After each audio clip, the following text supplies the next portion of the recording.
$37,000 a year, $1,600,000 at the end. Those two numbers belong to the same person, separated by a working life, and at first glance they do not seem to fit inside the same sentence. A salary of $37,000 is not a launch pad. In most of the country it covers rent, a used car, groceries, and not much beyond that. It is roughly what a mid-career public school teacher earned in many districts a generation ago. On that income, nobody buys a second home. Nobody funds a hedge account. Nobody on paper becomes a millionaire. And yet the ending balance is real, a portfolio that crossed $1.6 million, held by someone who never once broke into a six-figure salary. This is where almost everyone reaches for the same explanation. They assume the number must hide something, a lucky stock, an inheritance quietly folded into the story. A side business that did the real earning while the salary played humble in the background. The instinct is understandable, because the alternative feels impossible. That an ordinary paycheck, the kind millions of people earn right now, could produce a seven-figure result on its own. Hold that instinct, because it deserves to be taken seriously rather than dismissed. The belief that wealth requires a large income is not stupid. It is not the product of financial illiteracy. It is, in fact, one of the most reasonable-sounding conclusions a person can draw from watching how money actually moves through most households. Bigger salary, bigger house, bigger everything. The correlation is everywhere. If income is what visibly separates the comfortable from the struggling, then earning more looks like the obvious first step, maybe the only step, toward wealth. That belief will be honored fully in this video before it is questioned. It was true once, in a specific way, for specific reasons, and understanding when it was true is the key to understanding why it now quietly misleads the people who trust it most. But start with the arithmetic, because the arithmetic is where the story either survives or collapses. Consider what $37,000 a year actually allows. Suppose this person, an illustrative composite, not a named individual, sets aside a modest, unremarkable amount each year, not a heroic 40% savings rate, not the extreme frugality that dominates early retirement forums. Something a disciplined but ordinary earner could sustain across decades without wrecking their life. That surplus goes into a broad market index and is left alone. No genius timing. No secret pick. No leverage. Under realistic, historically grounded assumptions, that boring arrangement, given enough uninterrupted time, lands in the neighborhood of $1.6 million. The full step-by-step math, the contribution, the rate, the exact number of years is coming, shown in the open, nothing hidden, because a claim this large has to survive, being checked line by line. Here is what matters before any of that. The popular version of this story credits the wrong thing. It credits the hustle, the grit, the imagined climb to a bigger paycheck. The math credits something else entirely, something quieter, and something available to people who will never earn more than they do today. The person in this story never out-earned a school teacher, and yet the story everyone tells about them is wrong in a specific, measurable way.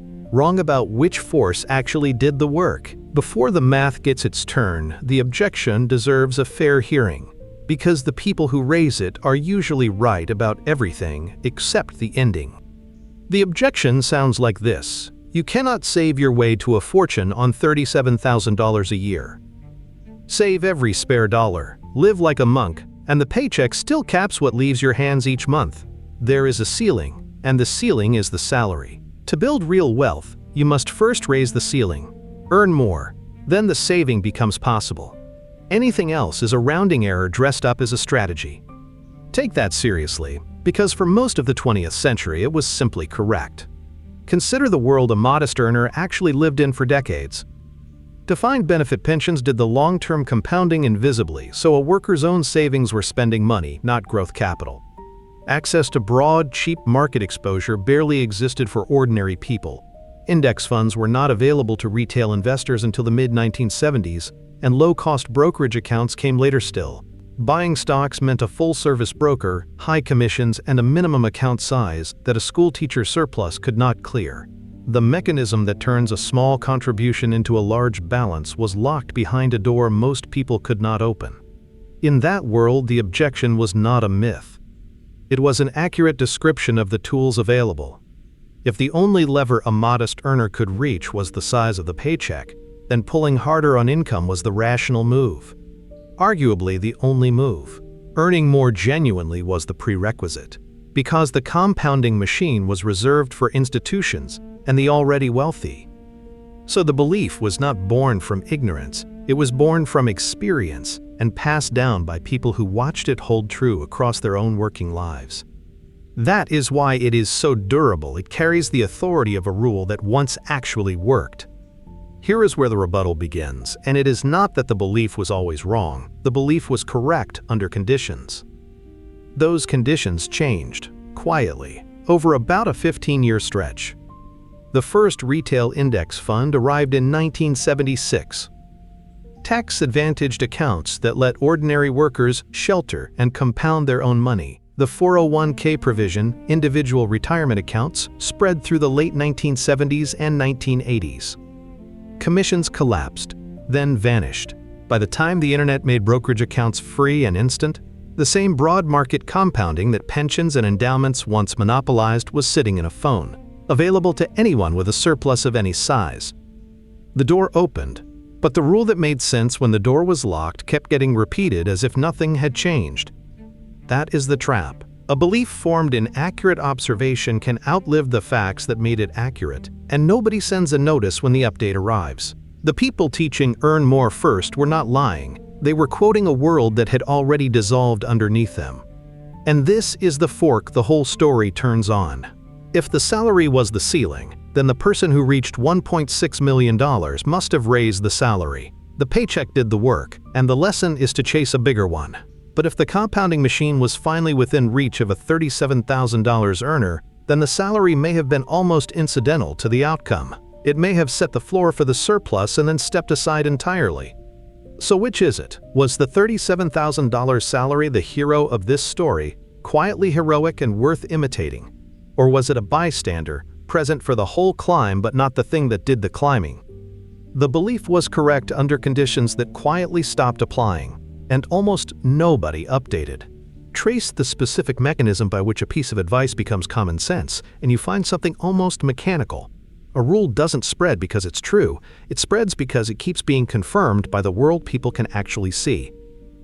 Start in the 1950s. A working household ran on a single number, take-home pay. What you earned set what you could spend, and what you didn't spend usually sat in a passbook savings account, earning a few percent that inflation quietly ate. There was no visible engine turning a small surplus into a large one. So the only variable a family could pull to change its life was the paycheck. Watch your neighbors long enough and the pattern is unmistakable. The ones who moved up were the ones who earned more. The rule wrote itself: get ahead by earning ahead. Now follow the mechanism that turned that observation into doctrine. Every generation teaches the next what worked for them. A parent who watched a raise change everything tells a child that the raise is the point. That child, living in a world that hasn't yet changed, sees the same thing confirmed and passes it forward with even more conviction.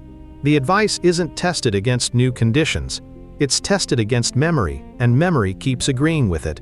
Each retelling adds a layer of authority. By the third repetition, it isn't advice anymore, it's just how the world obviously works. That is the timeline. Decades of a genuinely income-bound reality. Compounding not in anyone's portfolio, but in the culture's certainty about how money behaves. Then comes the turning point, and it is quieter than any headline. Between roughly 1976 and the early 1990s, the machine that had been reserved for pension funds and endowments, broad, cheap, tax-sheltered compounding, was quietly wired into the reach of an ordinary earner. Not through a single event a family would notice, but through plumbing, a fund structure here, a tax provision there, a collapse in commissions. Nothing about it looked like the moment the rules changed, because it didn't feel like a moment at all. There was no announcement, no letter in the mail telling a school teacher that the variable which used to be locked was now sitting within reach. And here is the mechanical reason the belief survived intact. A rule of thumb has no censor for the conditions that made it true. It doesn't know why it works. It only knows that it has always worked. So when the underlying reality shifted, the rule kept firing on the old logic.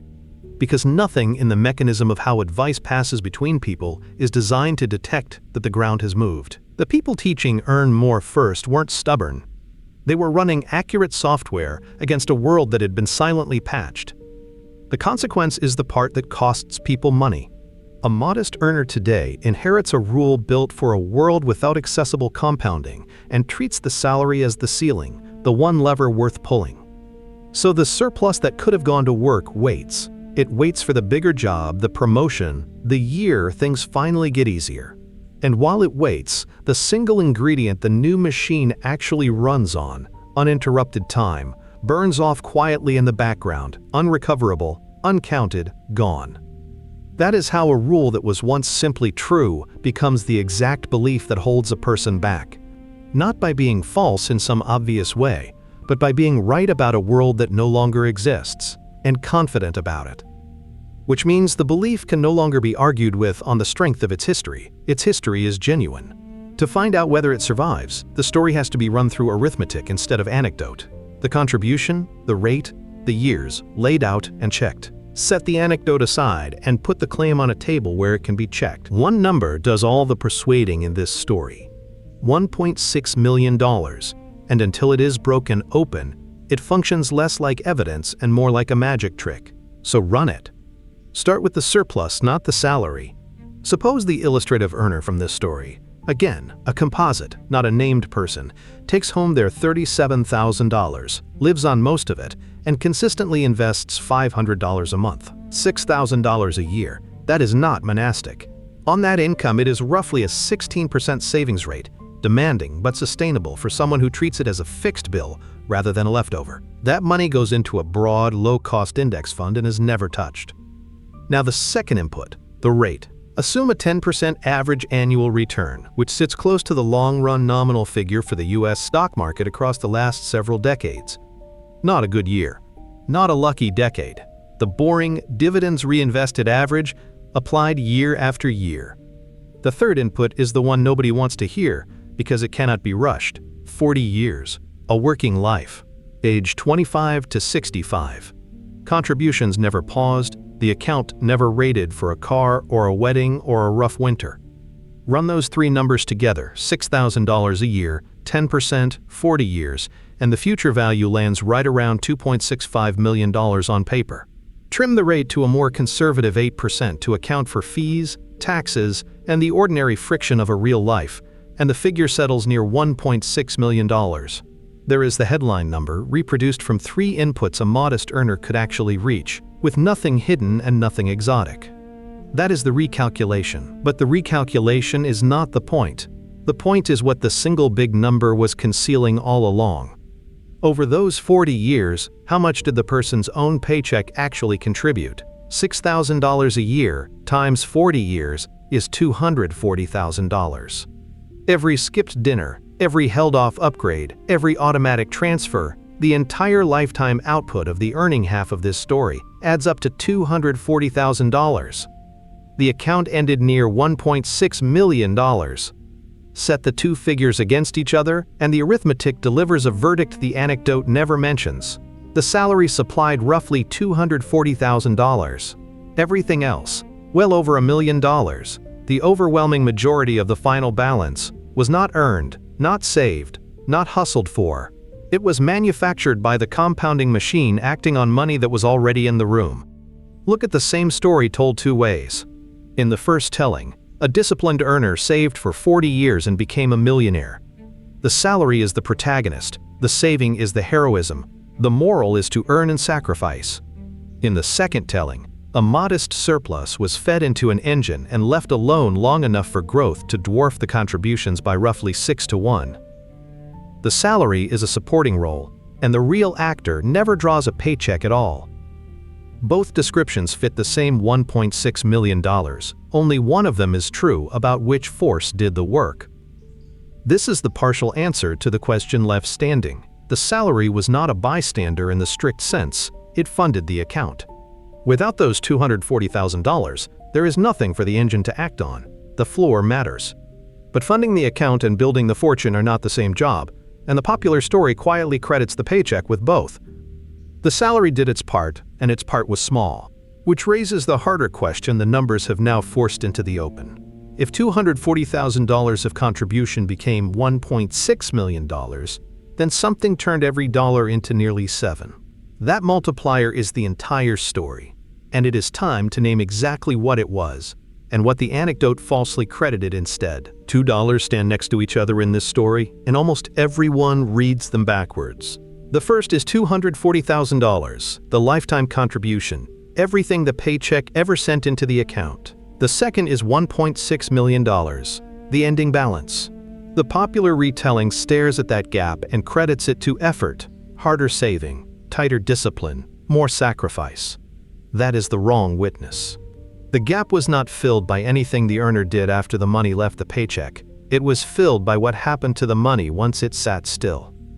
Hold the two figures side by side and let the subtraction speak. $1,600,000 minus $240,000 leaves roughly $1.36 million. That $1.36 million never passed through a wallet. It was never take-home pay. It was never a bonus, a raise, or a second job. It is pure output from the compounding machine, return earned on prior return, dividends reinvested, and then earning their own dividends, year stacked on year, until the growth towered over the deposits that started it. Now the central truth, stated plainly, in this portfolio, contributions account for about 15% of the final balance. Growth accounts for the other 85%. For every dollar the earner personally set aside, roughly $6 additional appeared that no one worked for. The saving was necessary. Remove it, and the whole structure has nothing to stand on. But the saving was never the source of the wealth. It was the seed. The forest was something else. Watch how that 85% actually assembled itself, because the shape of it is the entire lesson. In the first decade, contributions dominate. Deposits pile up faster than growth can matter, and the balance looks almost exactly like a savings account. A little ahead, nothing dramatic. Anyone judging the strategy at year 10 would conclude it was ordinary, maybe disappointing. This is the stretch where most people quit, because the machine has not visibly turned on yet. By year 20, the picture shifts.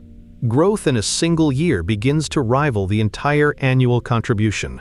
The account is no longer mostly what was put in, it is starting to be mostly what was earned. The deposits keep arriving at the same modest size, but they are now the smaller half of the story. By year 30, the reversal is total. Annual growth dwarfs annual contributions several times over. A good market year adds more to the balance than the earner's entire salary could, contribution included. The money is now doing work the paycheck could never match, and it is doing it whether or not the earner shows up. In the final decade, years 30 through 40, the balance roughly doubles again, off contributions that are, by then, almost a rounding error against the mass already in the account. This is the part the anecdote never shows, because it happens late, quietly, and to money deposited decades earlier. The most powerful stretch of the entire journey required no additional effort. It required only that nothing interrupt it. So the fortune has a lopsided authorship. 15% written by the paycheck. 85% written by time acting on capital. The earner's labor built the first floor. Everything above it was constructed by a force that never clocked in. Which forces the uncomfortable framing this whole story has been circling. If most of the $1.6 million was never earned at a job, if the deciding majority came from an engine, not an income, then the variable everyone chases hardest, the salary itself, may be the least explanatory number in the entire account. The paycheck set the seed, it did not grow the forest. And that raises a question the next stretch has to answer directly. If a bigger salary is not what built this, then what happens to someone who has the bigger salary and still ends with less? Picture two trees planted from identical seeds. One goes into the ground at year 0. The other waits 15 years for the gardener to earn enough to feel ready. Watered the same, fed the same, given the same soil. The first tree is not a little taller at the finish. It is a different order of thing entirely, because it had 15 more seasons to compound its own growth on top of growth. The gardener did nothing differently. The clock did everything. That is the mechanism this whole story runs on, and it deserves to be named without ornament. The lever that built the $1.6 million was not the contribution, and it was not the rate of return. It was time, specifically uninterrupted time, the number of years the money was allowed to keep multiplying without a single reset to zero. Here is why time behaves differently from the other two inputs. A contribution is linear. Double it and you double what it produces, roughly, no more. The rate of return is powerful but bounded. The difference between 8% and 10% is real, but it is a matter of degree. Time is neither linear nor bounded in the same way, because in a compounding system, time sits in the exponent, not the base. Every additional year does not add a fixed amount.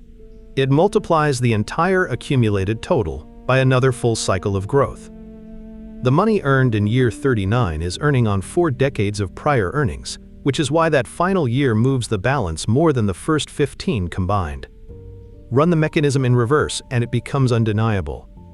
Take the same $6,000 a year, the same 8% return, and cut the horizon from 40 years to 25. The ending balance does not fall by a third to match the shorter timeline. It collapses to under a fifth of the original, from roughly $1.6 million to somewhere near $430,000. 15 years, removed from the front where they seemed least productive, erase over $1 million from the back where the machine did its heaviest lifting. The years that felt like nothing were carrying the entire load. This is the part that reorganizes how a modest earner should think. The instinct is to treat the early years as a warm-up. Small balance, small progress, safe to delay until the paycheck feels bigger. But the mechanism says the opposite. The early years are not the least valuable. They are the most valuable precisely because they are the years with the longest runway of compounding still ahead of them. $1 invested at 25 is not worth slightly more than $1 invested at 40. Under these assumptions, it is worth roughly 3 times as much at retirement, having done nothing but sit still longer. Sit with what that implies. The single resource the compounding engine consumes is not money and not skill. It is duration. And duration is the one input that cannot be bought back, borrowed, or accelerated. A higher salary can raise the contribution. A better fund can nudge the rate. Nothing recovers a decade that was spent waiting for permission to begin. So the lever has a name, and it is the least glamorous variable in the entire equation. Not effort, not income, not cleverness. Just years, uninterrupted, applied early and never broken. Which sets up a test the story cannot avoid. If time is genuinely the engine, if starting early beats everything else, then a person with a much larger salary who begins 15 years late should lose to a modest earner who began on schedule. It sounds impossible. A bigger paycheck, more to invest, and still a smaller ending balance. And yet that is exactly what the arithmetic produces. 2 people retire in the same year. One spent a career at $37,000 and ends near $1.6 million. The other cleared 6 figures for most of their working life and ends with roughly $900,000. On paper, the higher earner made more than twice as much money over their lifetime. In the account that was supposed to matter, they finished behind. That result is not a paradox. It is the myth being weighed on a scale and coming up light. Meet the counterexample, a composite, illustrative earner built to isolate one variable. Call this person the professional. A degree that took time, a career that started later. First real paycheck at 32, not 22. By 40 they were earning $110,000, and by 50, comfortably more. Everything the popular story prescribes this person did. They earned more.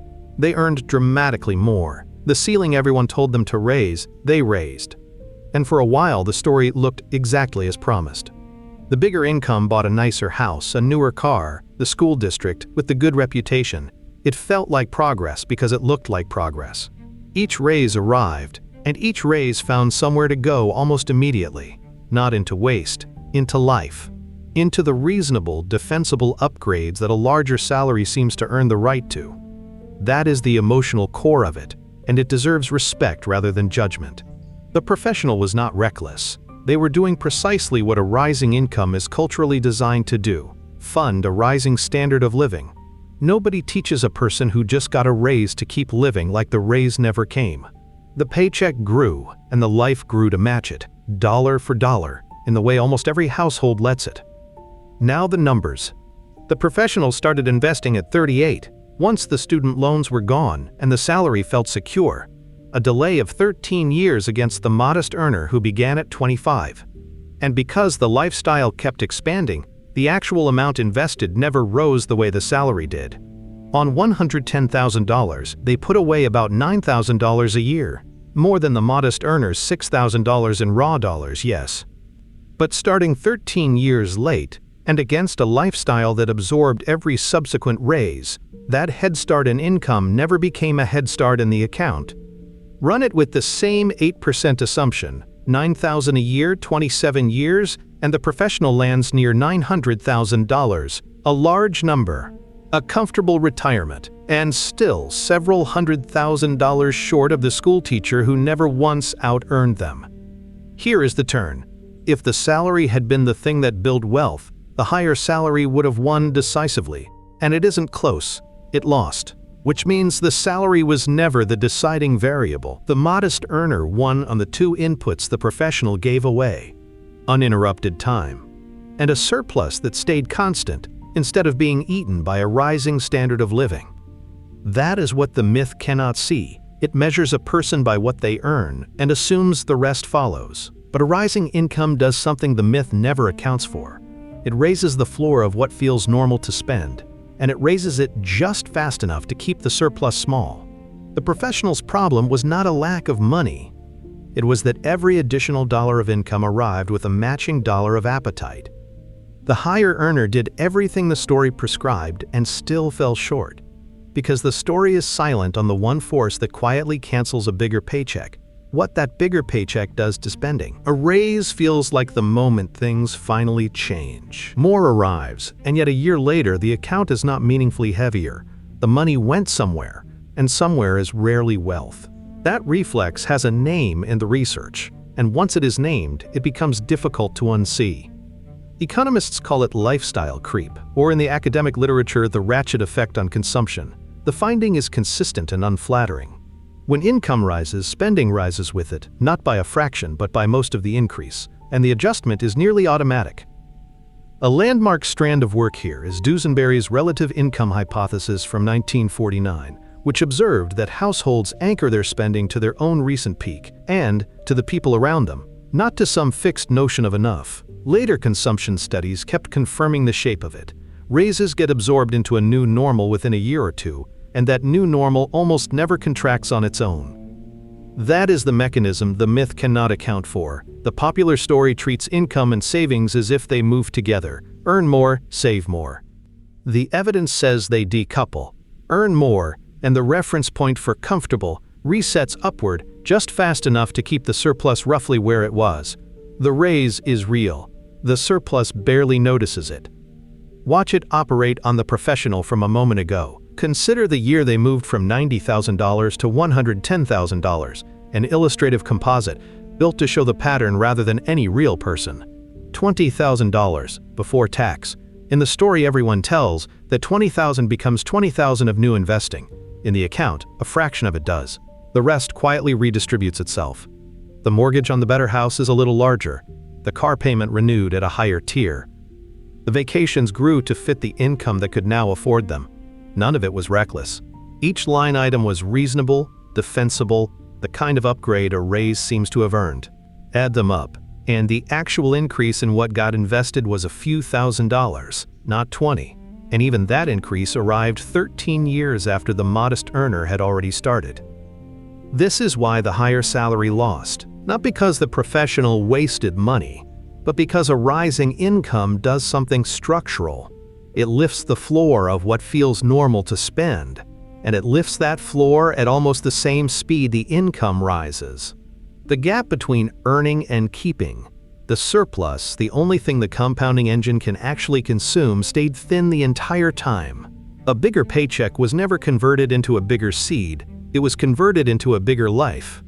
The application follows directly, and it is the opposite of the instinct. The lever a modest earner should protect is not the size of the income. It is the distance between what comes in and what goes out, and crucially, keeping that distance fixed when income rises. The household that invests $6,000 a year and holds that line through every raise will, on the mechanism this whole video has traced, outrun the household that earns twice as much and lets each raise dissolve into the standard of living it seems to justify. Which reveals what the story was actually measuring all along. The person who reached $1.6 million did not have a rare talent for earning. They had something quieter and far more repeatable, a surplus that stayed constant while life tried to expand around it, defended across decades without heroics. The real skill was never earning more.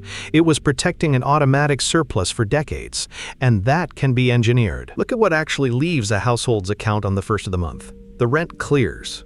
The car payment clears. The subscriptions clear. Silently. Some of them for services no one has opened in months. Nobody agonizes over these. They happen because they were set up once and never revisited. Now notice what that reveals.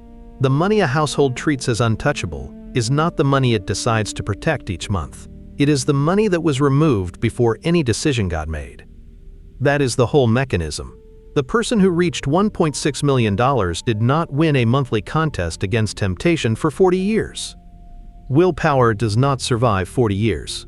What survived was an arrangement, an automatic transfer that pulled the surplus out of reach on payday before it could become spendable, before the rising floor of normal spending could find it and absorb it.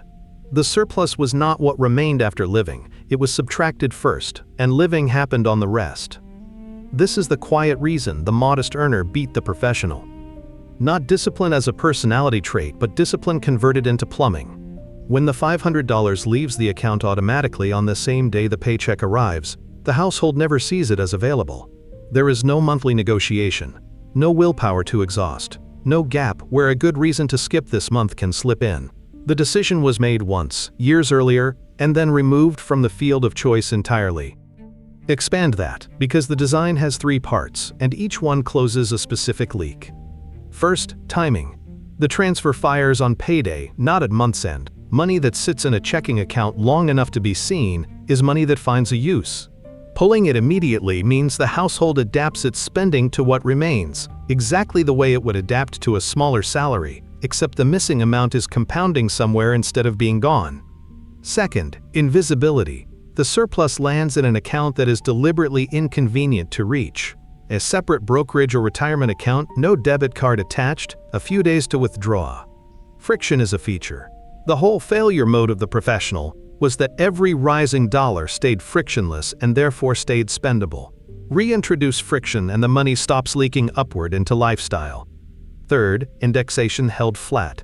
When a raise arrives, the automatic transfer is increased to capture part of it, but the standard of living is held closer to where it was.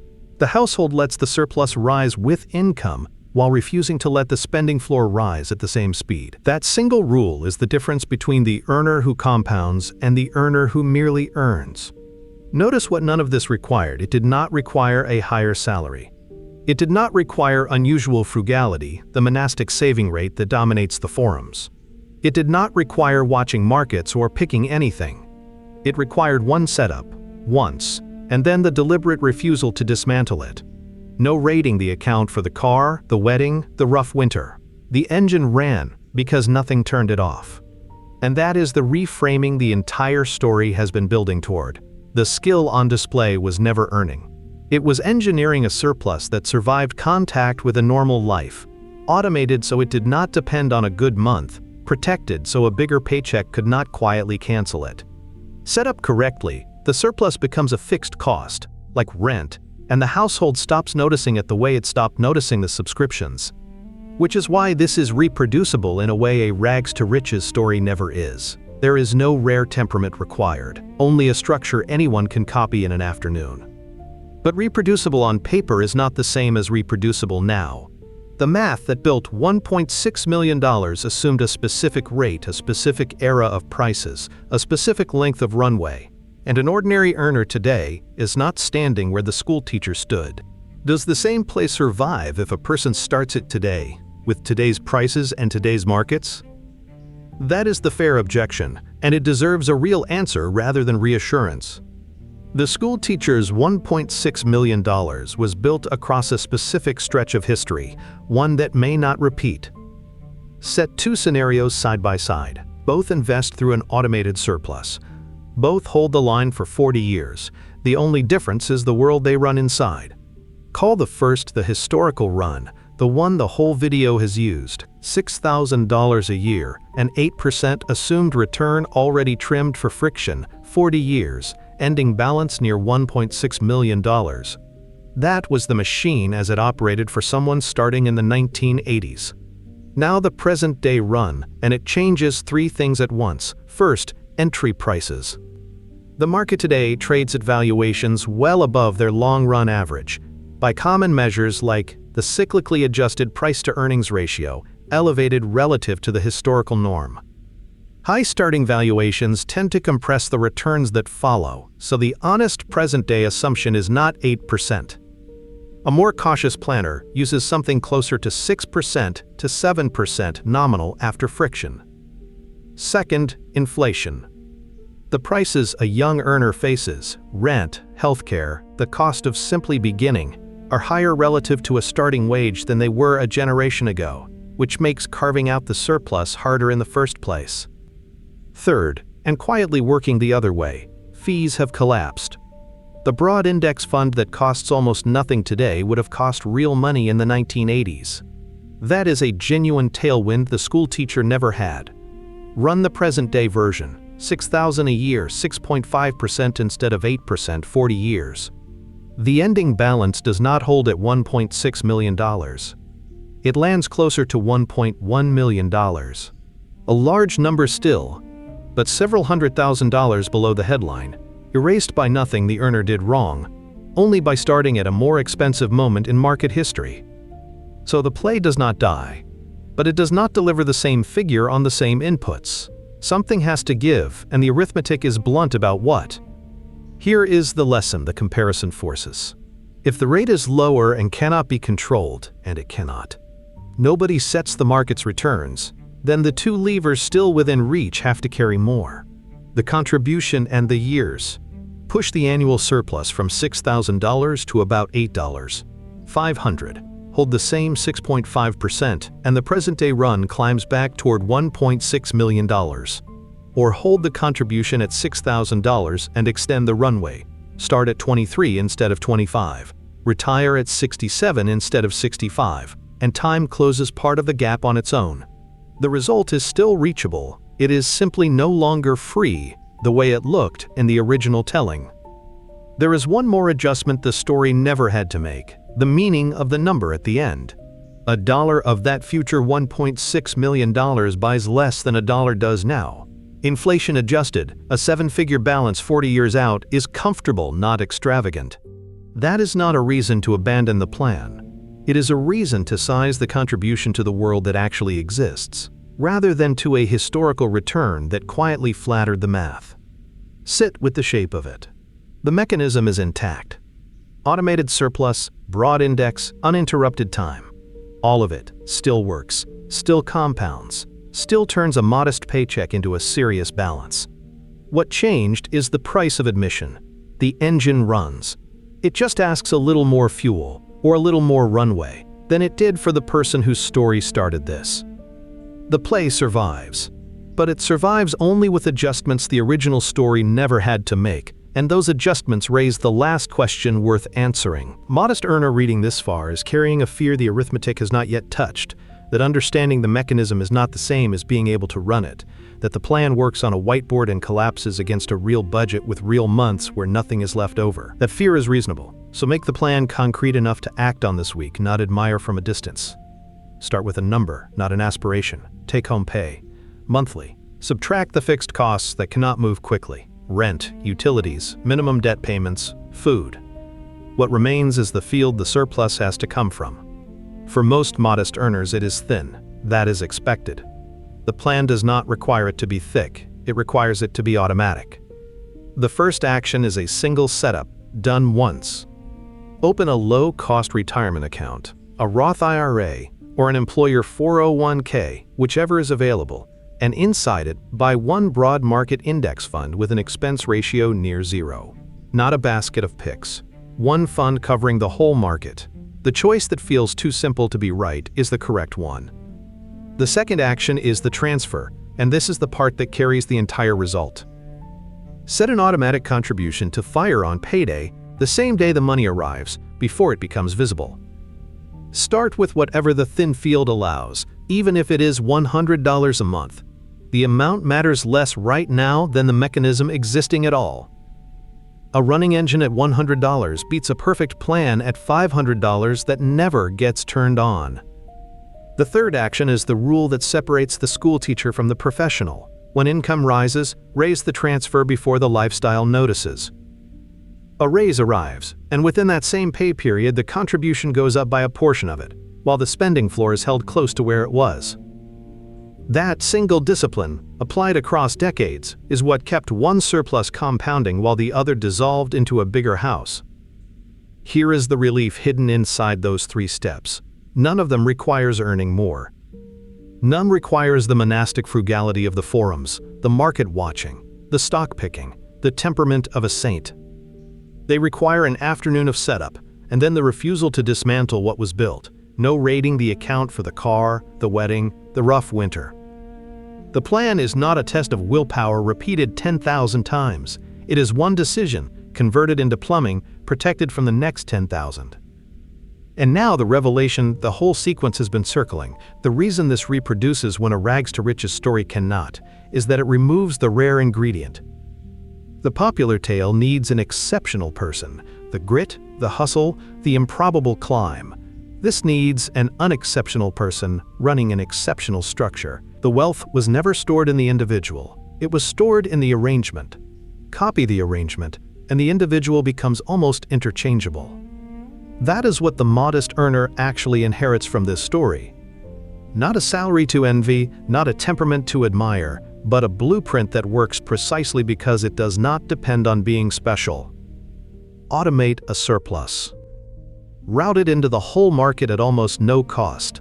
Protect the runway. Let raises feed the engine instead of the lifestyle. Then wait, and stop measuring the balance at year 10 when it looks like nothing, because year 10 was never where the machine did its work. This is education, not personalized advice. The exact numbers depend on a life these pages cannot see, but the shape is stable, and the shape is the point, which leaves exactly one thing unresolved. Everything has been decomposed, tested, adjusted, and rebuilt. And yet the question that opened this whole story is still standing, waiting for the one answer only the finished machine can give. Go back to the 2 numbers that would not fit inside the same sentence. $37,000 a year. $1,600,000 at the end. The question that opened this whole story was never really about arithmetic. It was a challenge. If a $37,000 salary can never buy a $1.6 million lifestyle, how does that same salary end as $1.6 million in the bank? Now the answer can be given plainly, because every piece needed to hold it has been laid down. The salary never bought the fortune. It could not, and it was never asked to. What the salary did was narrower and quieter than the popular story claims. It funded a surplus, around $6,000 a year, roughly $240,000 across a working life. And then it stepped aside. That $240,000 was the seed. The other $1.36 million was manufactured by something the paycheck never touched.